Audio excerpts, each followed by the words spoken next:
The Saudi partner that we sold 10% of the business to is Manara Minerals. Manara Minerals is a JV between Ma'aden, 51%, and the PIF. So why did we do that? As you said, it's access to resources. I mean, we have a very ambitious plan. So part of the proceeds will help me strengthen my balance sheet to enable that growth to happen. So that's it. Why did we go with the Saudis? You know, this deal was all about how do I get access to markets that traditionally we didn't have access to. So Saudi Arabia, of course, you know, opens that up entirely for us. And the other partner, Engine Number One, who's a US-based company, who's like-minded in terms of decarbonization goals.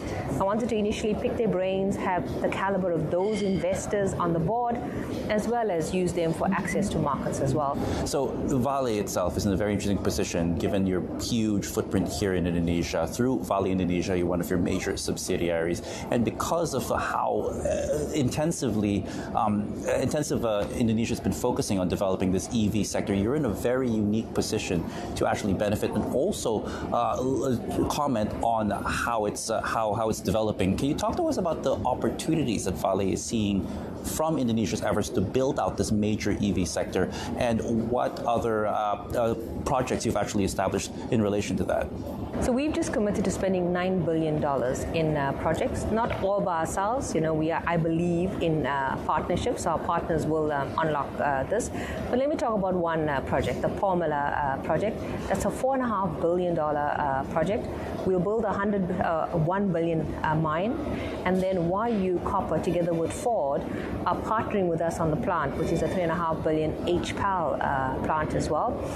So HPAL produces an MHP. So that is a product that can directly go into an EV ecosystem. So there's an opportunity to get an OEM like Ford, with possibly their partner, to do something in Indonesia.